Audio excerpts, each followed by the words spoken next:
Sebelum kita bahas tentang kalimat negatif pada simple present, yang harus kalian ingat yaitu kondisi di mana kita harus menggunakan simple present dalam suatu teks atau dalam suatu kalimat, yaitu ketika kita menceritakan atau menyatakan tentang yang pertama, habits, kebiasaan, general facts, fakta yang bersifat umum, future plans, keinginan masa depan ataupun cita-cita ataupun rencana, present facts, fakta yang terjadi sekarang.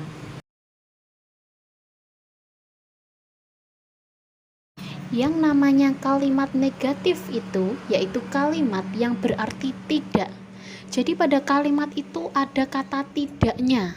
Saya tidak suka berenang, Dewi tidak datang ke pertemuan kita, mereka tidak bermain sepak bola setiap hari.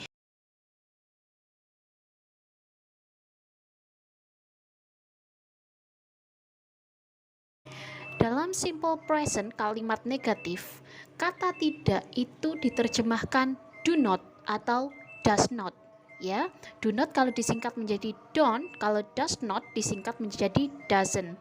Keduanya memiliki perbedaan. Nah, untuk kata do not itu digunakan untuk subjek I, you, we, they. Jadi kalau depannya I, you, we, they, tidaknya pakai kata do not. Sedangkan does not digunakan untuk subjek he, she, dan it. Jadi kalau subjeknya he, she, it, maka kata tidaknya pakai does not.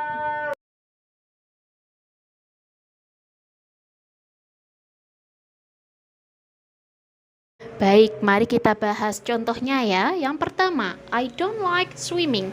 Kata tidaknya kita menggunakan don't. Kenapa kok don't? Karena subjeknya I. Selanjutnya, Dewi does not come to our meeting. Kenapa kok pakai does not? Karena subjeknya Dewi. Dewi itu sama seperti she, makanya pakai does not. Yang terakhir, wow, your dog doesn't bark to me. Kenapa kok pakai does not? Karena dog, hewan itu sama dengan subjek it, makanya dia pakai does not.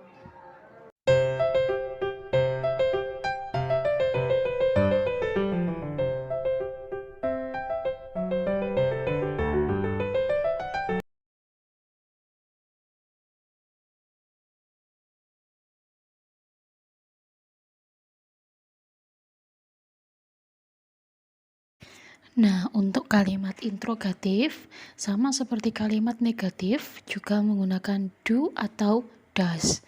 Do itu untuk subjek I, you, we, they, sedangkan does untuk subjek he, she, dan it. Nah, arti dari do atau does sendiri itu tergantung di mana posisinya ataupun tergantung penggunaannya. Mari kita bahas berdasarkan contoh yang akan saya tampilkan ya. Nah, berikut contohnya. Do you play badminton? Itu artinya apakah kamu bermain badminton? Jawabannya kalau iya berarti ya yes I do. Kalau tidak berarti no I do not atau no I don't. Selanjutnya yang does contohnya.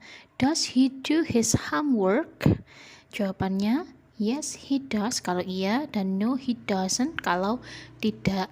Yang perlu diingat ketika kalimat negatif ataupun juga interrogatif, ketika subjeknya he, she, it, kata kerjanya tidak perlu ditambah s atau es karena sudah ada das sebagai penggantinya, tidak seperti pada kalimat positif. Selanjutnya yang perlu diperhatikan yaitu penggunaan do atau does dalam pertanyaan-pertanyaan atau yang sering kita sebut dengan 5W 1H. What, why, who, when, where, and how. Kita lihat dalam bentuk contohnya. Nah, berikut contohnya. Do atau does diletakkan setelah kata what, where, why, who, dan when, and how itu ya.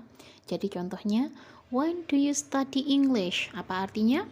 Kapan kamu belajar bahasa Inggris? What does she cook? Apa yang dia masak?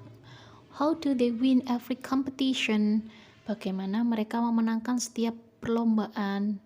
Why does he come late? Kenapa dia datang terlambat? Kalau yang tadi, kalau yang do atau does-nya di depan, itu jawabannya yes atau no. Tapi kalau 5W1H, jawabannya pasti ada alasannya.